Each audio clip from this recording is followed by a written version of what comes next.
What's going on, everybody?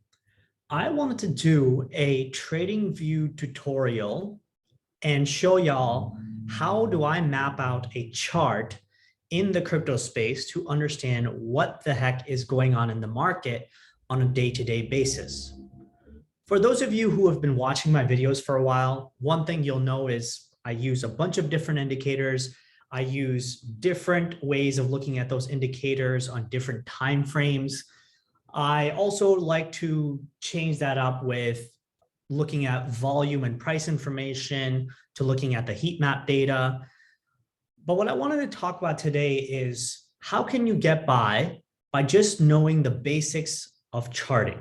Because honestly, that is really all you need, in my opinion. You do not need to make it super fancy. You just need to keep it simple. So today, I'm hoping to wrap up a technical analysis and TradingView tutorial video in less than, say, 12 to 15 minutes. So you can go about setting up your own charts in a way that you understand and recognize how you can watch the movements of the market. So let's set up a timer real quick for 12 minutes and let's get started. Okay. First things first, what I like to do is look at a chart from purely a no indicator, no drawing perspective. Okay, so you can go to any chart, whether it's Ethereum or Bitcoin or Microsoft, bonds, dollar, anything. And what you want to do is you want to look at the chart, typically on a daily basis. Why daily? Because the daily is the most important chart that helps you recognize trend and momentum in the market. Now, over the past several years, one thing that you can see in a chart like BTC is that the trend is overall just going up like this. That is probably the first and foremost most important thing that you need to be able to establish in the market. Now, as we start zooming into the chart and we start coming closer to the price action to today, we can kind of see this is where we are. And then what you've seen over the last few years becomes a little bit more complicated, right? There's more nuance now to the price action because since last year, once we've created this high right here, we've then started to move up and down in this sideways type of price action. Now, this is, again, important to recognize because when you're looking at a chart as a whole, the first and foremost thing you need to understand is what is the trend? Are we in an uptrend, a clear uptrend where the market just keeps going up? Are we in a sideways, are we in a sideways consolidation pattern where we are just kind of traversing sideways like this, up and down in the price action? Or are we in a moment in time where the chart is actually just going down? Okay, that is the most important thing. So what I wanted to start off with is first, basics of what we're going to talk about today. Okay. TradingView charts. We will talk about that. I'll talk about the alerts. I'll talk about the watch list. We'll talk about some indicators that I use, different time frames that I use them on, and the basics of patterns. We'll also talk about identifying key support and resistance levels, patterns, volume recognition, and then we'll also talk about some of the basics of the indicators that I'll use or that I use on a day-to-day basis, and to use them on which time frame. Okay. And then what we won't talk about today, maybe in an advanced video later on, is trading light, which is the heat map data, funding rates, or any other external resource of information outside of TradingView. We won't talk about order books or setting up orders, limit orders, stops, etc. And we won't talk about our private alpha suite indicator, which is our own proprietary indicator that we developed. I will just show y'all all the basic things that you can do on TradingView basically for free without paying for other external indicators. Okay. Now, I personally have the pro version of TradingView because I like to use a multitude of indicators with a bunch of different drawing tools. You don't have to, you can pick any different package that you want, but I like to use their pro or premium package, whatever it's called. Okay. So let's get started. Let's see how we're doing on time.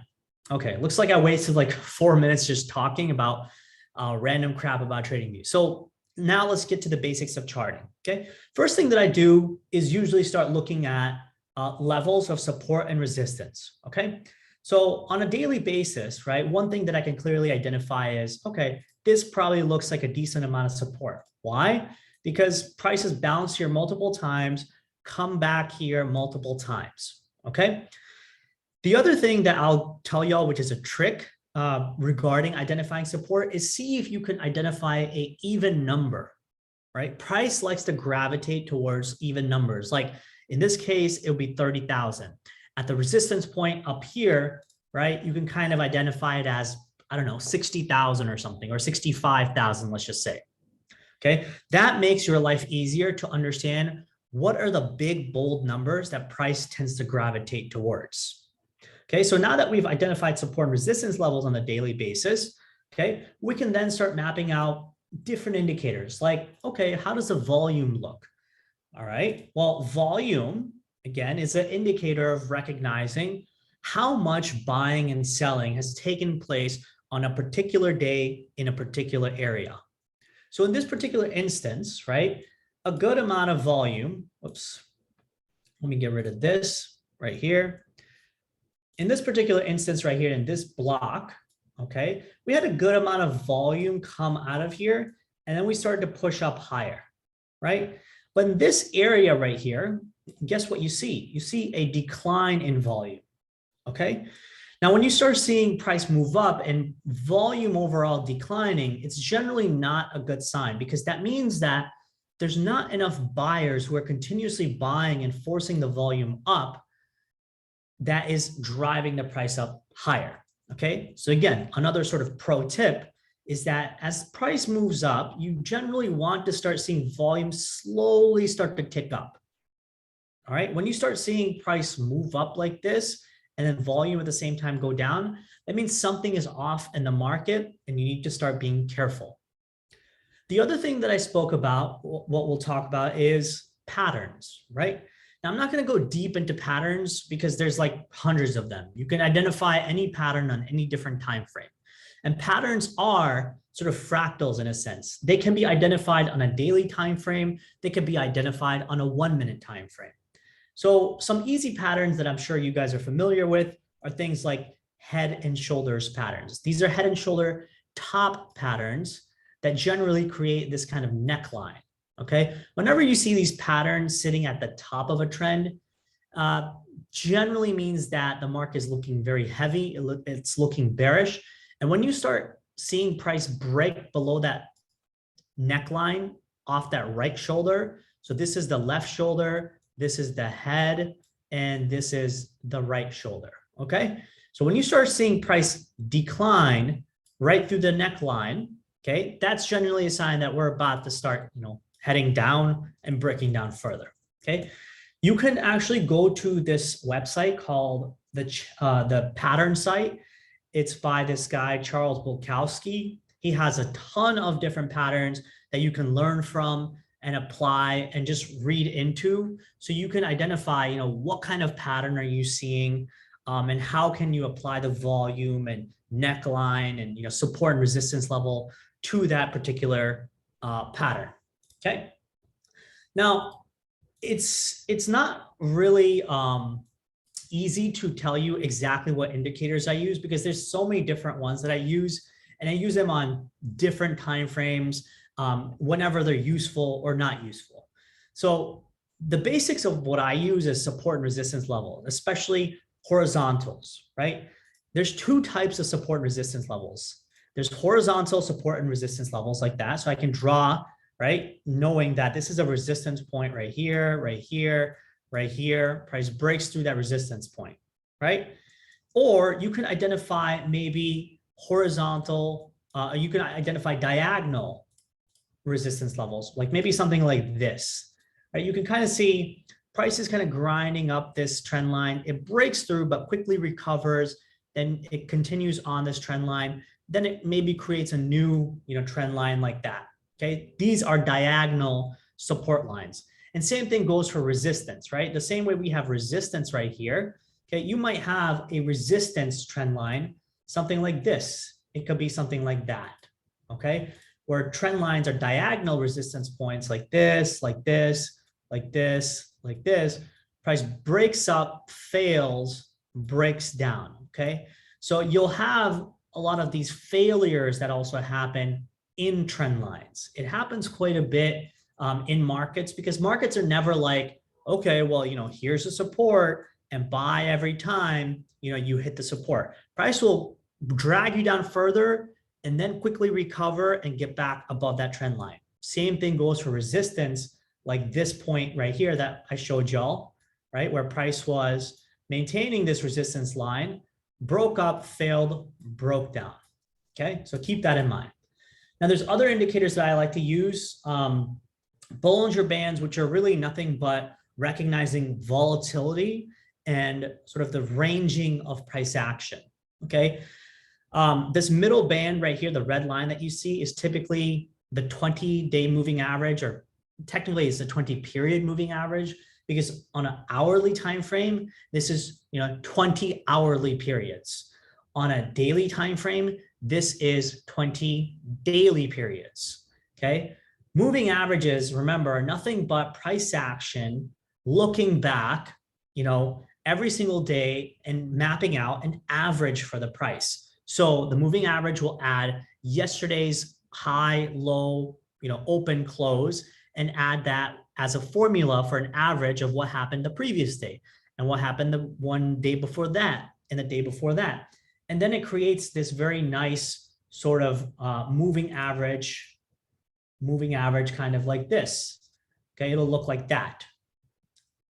Okay. Then you have different indicators that I use, which help you identify volume in particular areas and particular ranges. Let's see how we're doing on time. Shit, we're only 1 minute off. Okay, so the most important volume indicator that I use is probably like VPVR, which is this. Okay, VPVR is volume profile visible range. It helps you identify volume in particular ranges of price. So when I turn this on the daily time frame while looking at this whole chart right here, what's visible in the chart, what it's telling me is, hey, a lot of volume took place at this area and a whole lot of volume also took place in this particular area. Not really a whole lot of volume took place right here, and definitely not a whole lot of volume took place right there, okay? Now, the way we utilize volume profiles is a few ways.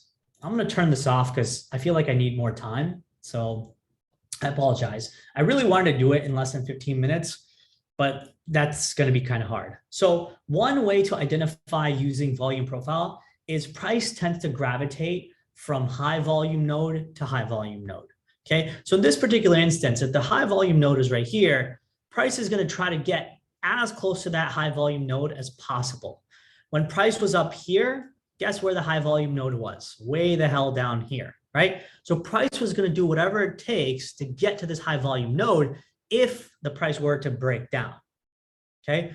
Now, then there's inefficiencies within the volume profile, which is if there's not a whole lot of volume transacted here, right? And say price starts to break down, this whole square, this block right here that I'm showing you right here, this is a lot of inefficiency, meaning not a whole lot of volume took place. So what will price do? It will go from one high volume node to the next biggest high volume node, which is probably somewhere down here around $18,000 to $20,000. Okay. Now, again, it's not as simple as that where you can just say, all right, well, it looks like, price is going to go from here to here. And if it breaks from here, it's going to go from here to here. There's a lot more to it than that, right? But I'm giving you guys the basics of technicals of how you can use these indicators on an individual basis to identify what are the most important aspects of the indicator, like the high volume nodes, the inefficiencies, and recognizing why it's important, to not have inefficiencies like this. Because if price were to come into this area, it's like a vacuum, right? You're just not going to have any sort of big support levels here because not a lot of business took place in this area. Okay, so that means it's just going to gravitate to the next highest point of volume, which is way the heck down here around $18,000 to $20,000. Now, similar to this is called a volume profile visible range, okay, VPVR. And you can add this right here, volume profile, like that, okay? There's three different ones. There's volume profile, visible range, session volume, and then fixed range. And I'll show you guys each one of these. So here's now session volume, okay? Session volume is nothing but that. It's volume on a session to session basis, meaning every day that's a new day in Bitcoin's candle, right? Like a new day that starts a new Bitcoin candle. This is showing you the session volume that took place in that particular day. So this day right here is yesterday, February 7th. This day right here is February 8th. This day right here is 6th, 5th, 4th, so on and so forth, okay?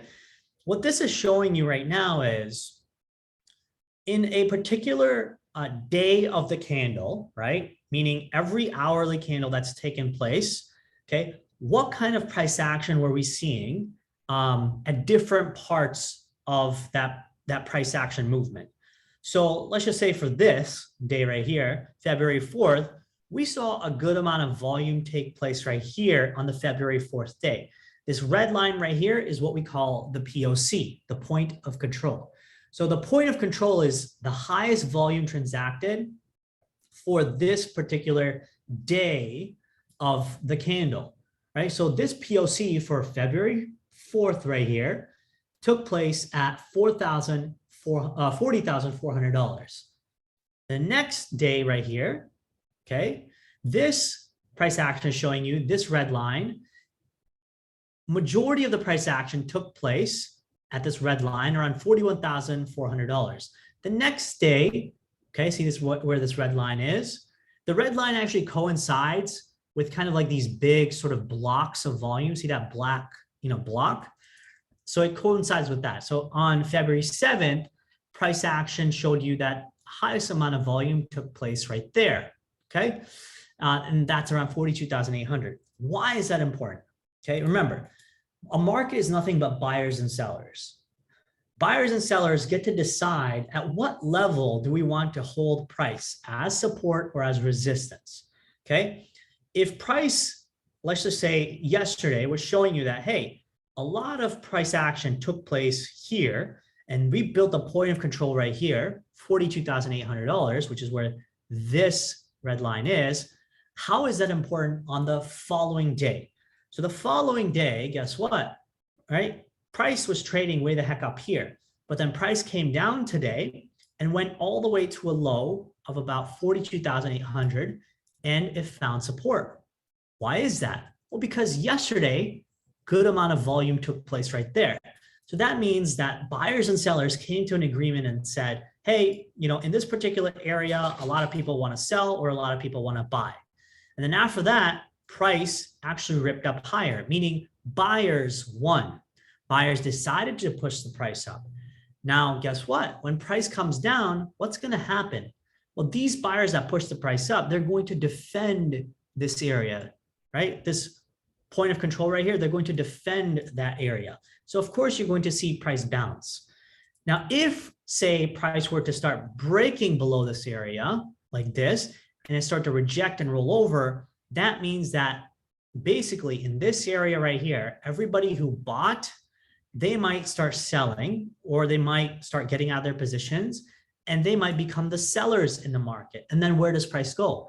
Well, price will then gravitate towards the next point of control, which is where most of the volume took place 2 or 3 days back, which is in this $41,400 area, okay? Remember, price gravitates from one high volume area to the next.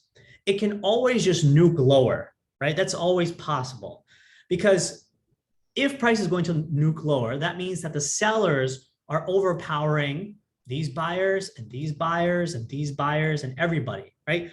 That means price will get to a point ultimately where it will find support where the buying is overcoming the selling. So if price were to nuke today or tomorrow, okay, if it breaks this area and this area and this area, where is price going to go to? Well, it might probably go to the highest concentration of volume in here, probably, because a lot of volume took place in this area, right? So that's around $38,000 to $37,000. Okay, so that is session volume. Now, the last one we're going to identify is fixed, visible range. I'm sorry, not visible range, fixed range, sorry.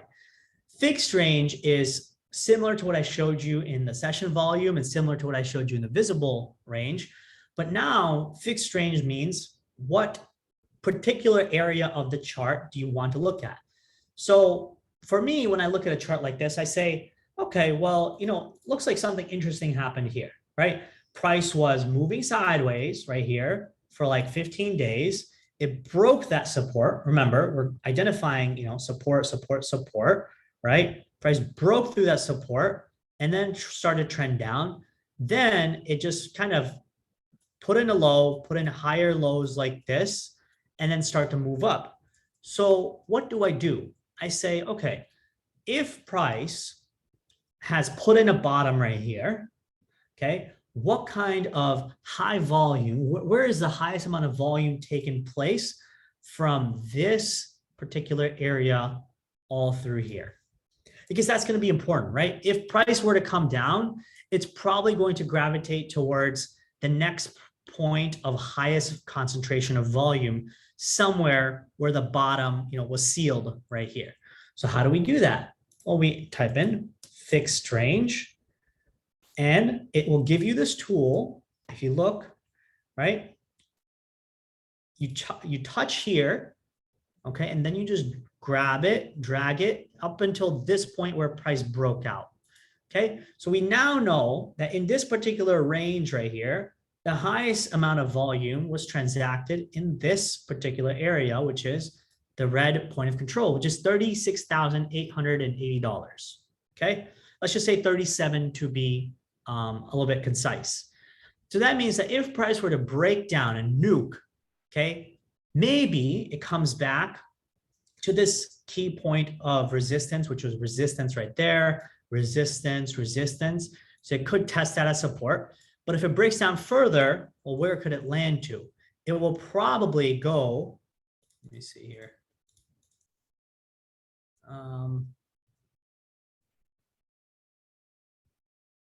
Let's pull up that indicator again, fixed range. Okay, from this point to this point. All right, so it'll probably gravitate towards this point right here. Okay, that point right there. So now you've used and understood different volume profile indicators.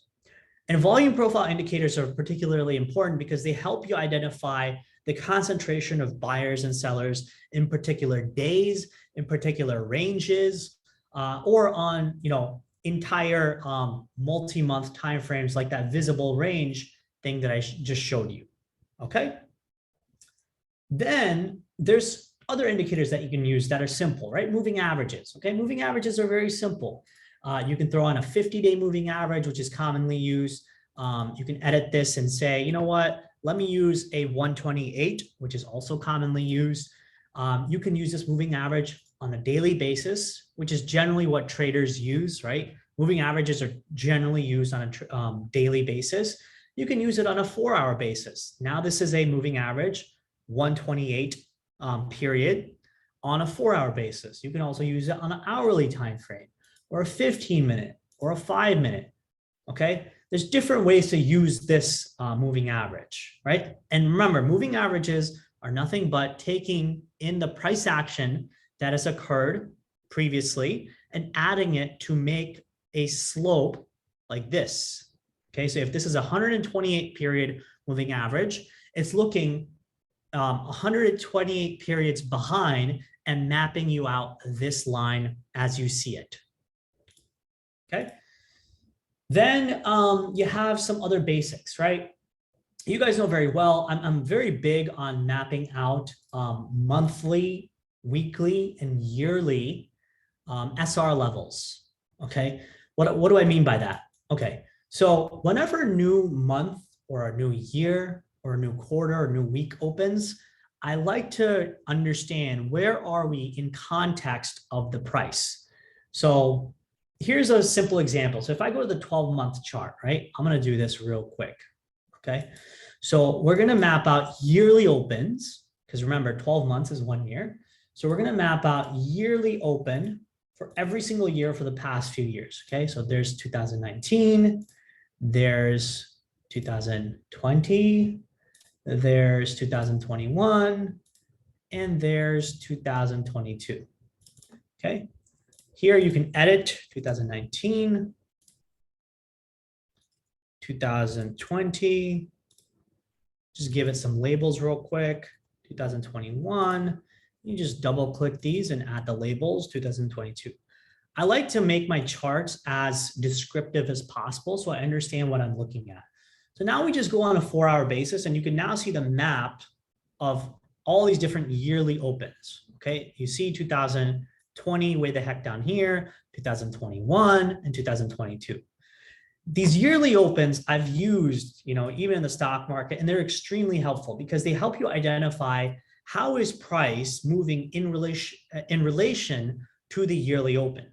Now, my sort of subjective view of the market is whenever price is starting to stay above the yearly open, as you can see right here, it's going to start, becoming bullish.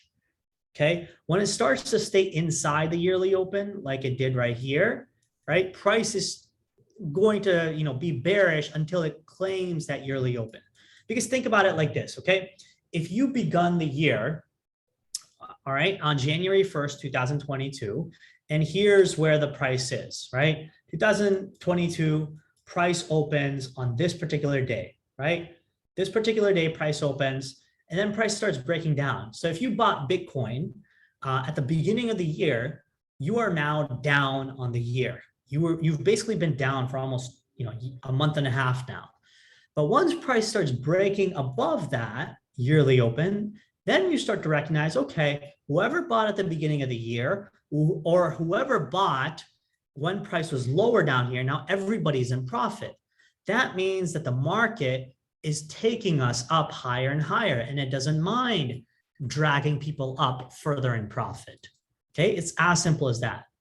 So identify the yearly opens, identify the monthly opens, and see where price is in relation to that. Okay. Monthly opens, same thing. You can go to a monthly chart right here. Okay, so you can say, what is the monthly open for, I don't know, the current month, right? We're in February. So let's map this out as yellow and let's write Feb. Okay, so where is price in relation to the monthly open? Well, the monthly opened right around here. Price broke above that. So that means whoever bought at the beginning of the month is now in profit so far. If price does come down, I generally tend to think that the monthly opens are going to be the area of support. Same thing, same logic that I applied to the yearly opens, which is that people are going to try to defend that area because if they bought at the beginning of the month, they're saying, okay, well, I don't want the price to start breaking up below. Let me just buy some more in this particular area. And this is what bigger funds and bigger institutions will do, is if they start to recognize prices breaking through key levels on a monthly or a quarterly or a yearly basis, or even moving averages, they will defend those areas and buy more, okay? Consequently, on the other side is that, remember, funds and institutions, they are very risk averse. When they start seeing that, hey, the 100 moving average broke, or the 200-day broke, or the yearly open broke, they don't care. They will just sell, right? That's why you see when price just like rejects a level like this, you might just start seeing aggressive selling start to come in, because some bigger funds might just say, you know what, I think this is a good area to get out and start hedging our positions because we don't really know if Bitcoin is going to go up further, right? This is how bigger funds will hedge their risk to make sure that they're not caught in a landslide, on the way down, right? So we talked about the Bollinger Bands. Like I said, you can use Bollinger Bands on any time frame. They're pretty useful, basically, on 4-hour and daily, but you can use them on any time frame. You can even use them on a monthly basis if you want. Okay, but usually the middle band right here, this middle red line, is pretty helpful in identifying areas of support or areas of resistance. Whenever price tends to kind of come down to that middle band, whether it's on a monthly or a daily basis, it tends to start, finding support there or finding resistance there, right? You can kind of see multiple times, find support, pushes up, support again, pushes up, breaks down, rejects the middle band, sells off. Again, tries to push up, finds the top of the band, rejects, breaks through that, finds middle band, rejects. Okay, so Bollinger Bands, pretty useful. Now, I like to use any and all of these indicators that I showed you on a day-to-day basis. There is no one size fits all. Okay, you're going to have to see what indicator is useful on which time frame and how does it have confluence to other things that you're looking at. Okay, so for example, if I use the Bollinger Band right now, I would say, oh, okay, well, the Bollinger Band is useful right now because it's telling me that this previous resistance point right here, okay, this previous resistance point right here where price pushed up, broke down, and then sold off, well, we are now extended to the top of the Bollinger Band. Usually when price aggressively moves up like this and it's hitting the top of the Bollinger Band like this, it means that it's extended. And if it comes down, it's probably going to come down to the middle band that's moving this way. And that's somewhere around, $38,700, right? So that's how you can utilize, confluence of one indicator versus another. There's also this indicator, which is called a Spaceman indicator. It's a pretty simple indicator that I use to quickly identify support and resistance points from a daily open, a weekly open, a monthly open basis. It's basically what I did manually earlier when I showed you the monthly opens and stuff, but it's actually crafted to you in a very simple indicator. And it's called a Spaceman BTC key level. You can type it in here, Spaceman, like that. Okay, that's the one right there. Okay. And then finally, there's just something as simple as Guppies. Now, Guppies are nothing but, again, moving averages, right? Moving averages tell a story of the momentum in the same way that I showed you at the beginning of the video, which is what is the momentum of the market, right? Is it trending up like this? Is it trending down like this? Or is it going, sideways kind of like this?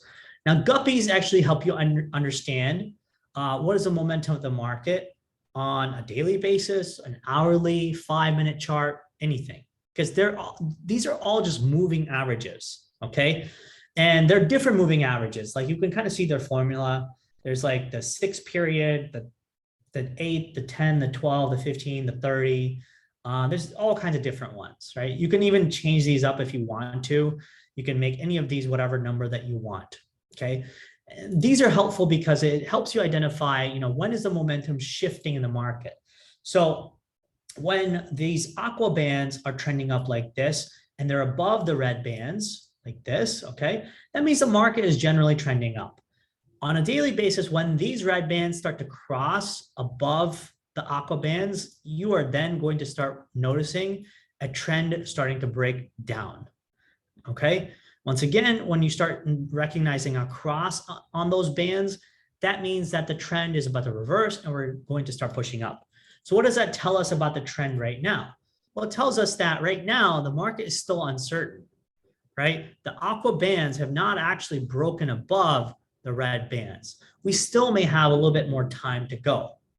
This right here could be very analogous to what happened back here, where it looked like a reversal, but then it sold off again for several weeks. Okay, so the Guppies are also pretty useful. All right.